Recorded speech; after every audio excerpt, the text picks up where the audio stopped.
Hello everyone and welcome to instant biology by doctor लीलाव। सबसे पहले तो मैं लेक्चर शुरू करने से पहले थैंक्स बोलना चाहूँगा उन सभी व्यूअर्स को जिन्होंने हमारा जो पास्ट लेक्चर था, इसके पहले जो लेक्चर था जिसमें हम लोगों ने एक कोर्स 30 डे कोर्स बनाया था बायो इन्फॉर्मेटिक्स का, उसको अप्रिशिएट करने के लिए, उसमें रजिस्टर करने के लिए, उस कोर्स को करने के लिए बहुत सारे आप लोगों में से स्टूडेंट्स ने उस कोर्स में रजिस्टर किया है और उस कोर्स को करना भी शुरू कर दिया है। और मैं रिक्वेस्ट करूंगा उन लोगों से भी जो अभी तक रजिस्टर नहीं कर पाए हैं, उस कोर्स को करिए, वो आपके लिए बहुत बहुत बेनिफिशियल होगा।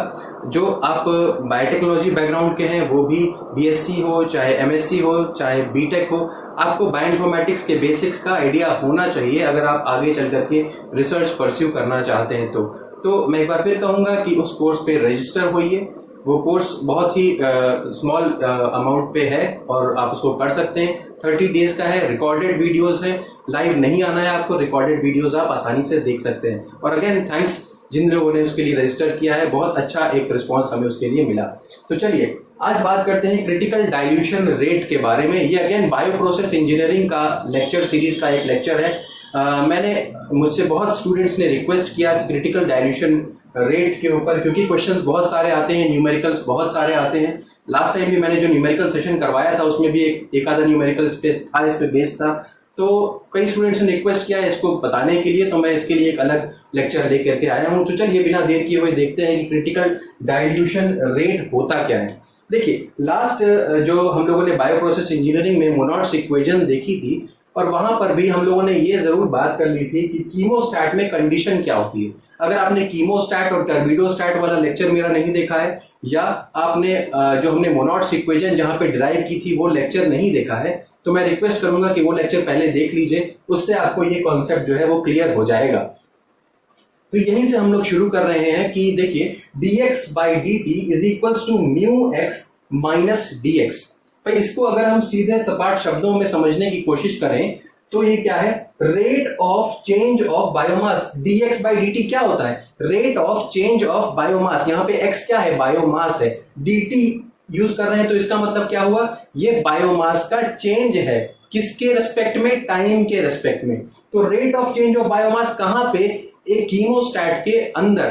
कंटिन्यूअस कल्चर की बात हो रही है भाई, यहाँ पे ध्यान रखिएगा, कंटिन्यूअस कल्चर की बात हो रही है। तो rate of change of biomass is equals to, biomass कितना चेंज हो रहा है टाइम के अनुसार, is equals to rate of biomass production. Biomass कितना प्रोड्यूस हो रहा है। प्रोड्यूस क्यों होगा बायोमास, क्यों, क्योंकि भाई अगर ये हम बात कर रहे हैं इस तरीके का, यहाँ पे ये फर्मेंटर अगर है, फर्मेंटर है और फर्मेंटर के अंदर यहाँ पे हम लोगों ने सेल्स हैं, यहाँ पे सेल्स हैं, और यहाँ से हम इसमें मीडिया डाल रहे हैं जिसका सपोज करिए फ्लो रेट एफ है, और यहाँ से मीडिया निकल भी रहा है, इसका भी फ्लो रेट एफ है। तो जरा सोचिए, ये फ्लो रेट के साथ में क्या है, मीडिया हमारा सबस्ट्रेट जो है वो अंदर आ रहा है। जब मीडिया अंदर आ रहा है तो इस मीडिया को यूटिलाइज कर रहे हैं ये जो सेल्स आपके इसके अंदर हैं, और अपना बायोमास को इनहेंस कर रहे हैं, बायोमास को बढ़ा रहे हैं। किस तरीके से, ग्रोथ करके, सेल डिवीजन करके, ग्रोथ करके अपनी बायोमास को बढ़ाते चले जा रहे हैं। तो यहाँ पे पहला पॉइंट क्या हो गया, रेट ऑफ बायोमास प्रोडक्शन। क्यों, क्योंकि ग्रोथ हो रही है। और दूसरी चीज क्या हो गई, rate of removal of biomass. भाई बायोमास आप रिमूव भी तो कर रहे हैं, कैसे रिमूव हो रहा है, ये फ्लो रेट के हिसाब से। जिस फ्लो रेट से आपने अंदर सबस्ट्रेट को डाला, उसी फ्लो रेट से एफ से बाहर आप चीजों को लेके जा रहे हैं। कंटिन्यूअस कल्चर हो रहा है, याद रखिएगा, बैच कल्चर या फेड बैच कल्चर है नहीं, ये कंटिन्यूअस कल्चर हो रहा है, तो इसलिए एफ फ्लो रेट से बाहर भी चला जाएगा। ठीक, यहां तक समझ में आ गई होगी मुझे लगता है।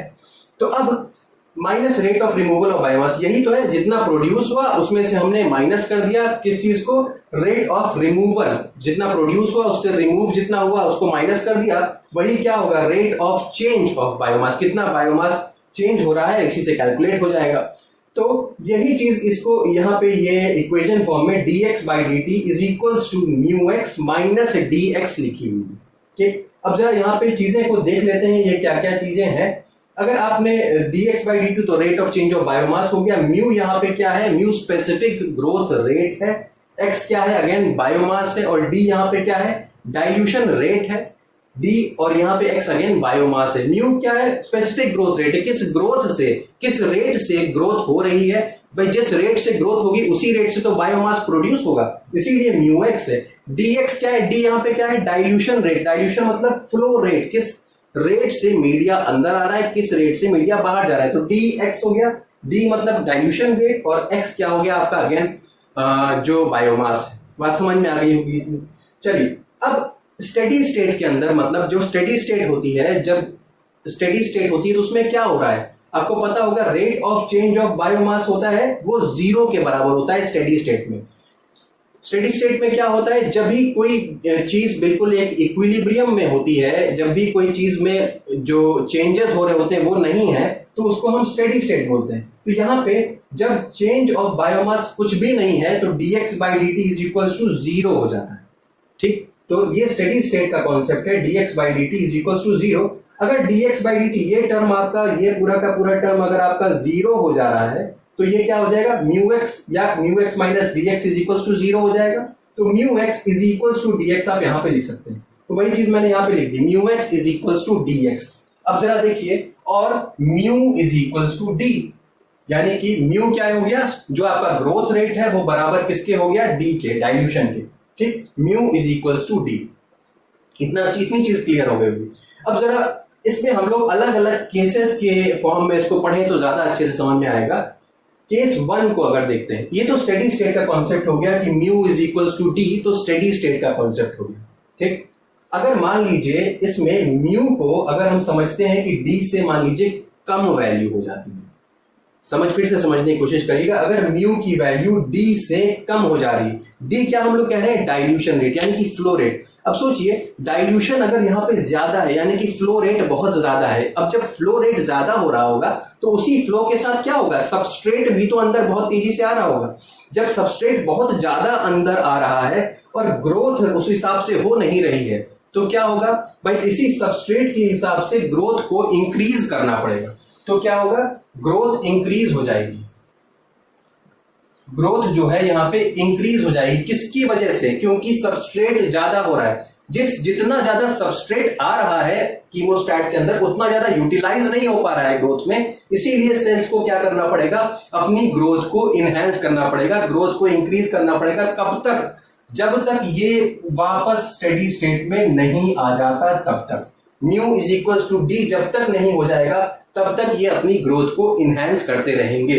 कब, जब mu is less than D है, तो म्यू लेस देन डी होगा, सबस्ट्रेट ज्यादा आ रहा है उस हिसाब से ग्रोथ हो नहीं रही है, तो सेल्स दोबारा और तेजी से मल्टीप्लाई करेंगे, और तेजी से और ज्यादा मल्टीप्लाई करेंगे और ज्यादा ग्रोथ शो करेंगे। कब तक, जब तक इनका जो ग्रोथ रेट है वो बढ़ ना जाए। म्यू को इंक्रीज करवाने की कोशिश करेंगे। म्यू को इंक्रीज तब तक कराएंगे जब तक वो डी के बराबर नहीं हो जाता। बिल्कुल सीख समझ में आ गया जी। ये मैंने कैपिटल डी और स्मॉल डी रख रखा है, इसको कंफ्यूज मत होइएगा इसमें प्लीज। तो ये जब तक ये डी बराबर ना हो जाए म्यू के, ठीक, इतनी चीज समझ में आ गई। अब आइए बात करते हैं केस 2 की। केस 2 में क्या हो रहा है, अगर mu is greater than D, mu is greater than D का मतलब क्या हो गया, जब हमारे पास जो ये ग्रोथ रेट है वो ऑलरेडी ज्यादा है, ग्रोथ ऑलरेडी ज्यादा है। किससे ज्यादा है जी, ग्रोथ, जितना सबस्ट्रेट हमारे पास आ रहा है, जितना डाइल्यूशन रेट है उससे मेरी ग्रोथ पहले से ही ज्यादा है। तो हमें क्या करना पड़ेगा, डाइल्यूशन तो फिक्स कर रखा है, तो हमें क्या करना पड़ेगा, ग्रोथ को अब हमें कम करना पड़ेगा। किसकी वजह से कम करना पड़ेगा, क्योंकि मीडिया कम आ रहा है। मीडिया कम आएगा तो ऑलरेडी अपने आप ही ग्रोथ जो है वो स्लो डाउन होने लगेगी, तो ग्रोथ कम हो जाएगी। कब तक कम रहेगी, कब तक कम होती जाएगी, डिक्रीज होती जाएगी, जब तक म्यू जो है वो डी के अगेन बराबर ना हो जाए। ठीक है, इस कंडीशन में भी म्यू को डी के बराबर लाना है, इस कंडीशन में भी म्यू को डी के बराबर ही लाना है। तो इसीलिए मैंने यहां पे लिखा है बोथ केसेस में स्टेडी स्टेट एस्टैब्लिश करना ही मेरा एम था। तो mu is equals to D हो गया। बोथ कंडीशंस में mu is equals to D लाना ही लाना है। ठीक, इतनी चीज समझ में आ गई। लेकिन कभी कभी क्या होता है कि डी जो है कभी कभी बहुत ज्यादा हो जाता है। मान लीजिए आप डी का कंसेंट्रेशन यहाँ पे बढ़ाते चले जा रहे हैं। इस फर्स्ट वाले केस में डी का कंसेंट्रेशन आपने इंक्रीज किया, म्यू भी बढ़ जाएगा, थोड़ा सा और इंक्रीज किया, फिर से म्यू बढ़ गया, और इंक्रीज किया, फिर से म्यू बढ़ गया। लेकिन एक ऐसी कंडीशन आएगी जब म्यू जो है वो म्यू मैक्स के बराबर हो जाएगा। यानी कि जो स्पेसिफिक ग्रोथ रेट है वो मैक्सिमम स्पेसिफिक ग्रोथ रेट के बराबर हो जाएगा। यानी कि अब इससे ऊपर ग्रोथ रेट बढ़ नहीं सकता, स्पेसिफिक ग्रोथ रेट बढ़ नहीं सकता, ये मैक्सिमम स्पेसिफिक ग्रोथ रेट है। यानी कि सेल्स अपनी मैक्सिमम पोटेंशियल पे मल्टीप्लाई कर रहे हैं, इससे ज्यादा तेजी के साथ वो मल्टीप्लाई नहीं कर सकते, इससे ज्यादा तेजी के साथ वो मीडिया को यूज नहीं कर सकते। अब आप सोचिए, सेल्स अपनी मैक्सिमम पोटेंशियल के साथ मल्टीप्लाई कर रहे हैं और आपने जो डाइल्यूशन रेट है आपने एक फिक्स रख रखा है, लेकिन अब इसके बाद आपने और तेजी के साथ और डाइल्यूशन रेट बढ़ाया तो क्या होगा, जितने सेल्स हैं वो अपनी मैक्सिमम स्पीड से मैक्सिमम तेजी के साथ मल्टीप्लाई कर रहे हैं, तो अब क्या होगा, ये सेल्स जो है मल्टीप्लाई करने से पहले ही, अपने मल्टीप्लीकेशन शो करने से पहले ही वाइप आउट हो जाएंगे या वॉश आउट होने लगेंगे, मल्टीप्लाई हो ही नहीं पाएंगे और वॉश आउट होने लगेंगे। तो यही कॉन्सेप्ट है किसका, क्रिटिकल डाइल्यूशन रेट का। यानी कि ये क्रिटिकल डाइल्यूशन रेट क्या है, इसको हम लोग डीसी से शो करते हैं। Critical dilution rate is shown by DC, और डीसी लगभग बराबर होता है म्यू मैक्स के। मैक्सिमम स्पेसिफिक ग्रोथ रेट के बराबर आपका डीसी या क्रिटिकल डाइल्यूशन रेट होता है, क्योंकि मैक्सिमम स्पेसिफिक ग्रोथ रेट के ऊपर सेल्स जो है वो मल्टीप्लाई नहीं कर सकते। अब इससे ऊपर अगर आपने डीसी को बढ़ाया तो क्या होगा, सेल्स जो है वो वॉश आउट होने लगेंगे, या सेल्स जो है वो मीडिया से बिना मल्टीप्लाई किए हुए निकल के बाहर जाने लगेंगे, और कुछ समय बाद आपके इस कीमोस्टैट के अंदर क्या होगा, एक भी सेल नजर नहीं आएगा, और सिर्फ और सिर्फ मीडिया आप अंदर डालेंगे और बाहर निकलेगा, अंदर डालेंगे बाहर निकलेगा, without any production of biomass. ठीक, तो यही कंडीशन है वॉश आउट स्टेज की, इसी को हम लोग क्रिटिकल डाइल्यूशन रेट बोलते हैं, डीसी बोलते हैं। इसके ऊपर अगर आपने डाइल्यूशन रेट बढ़ा दिया तो आप वॉश आउट की स्टेज देखने लगेंगे। तो ये मेरी तरफ से था क्रिटिकल डाइल्यूशन रेट या वॉश आउट स्टेज के बारे में मैंने बताया।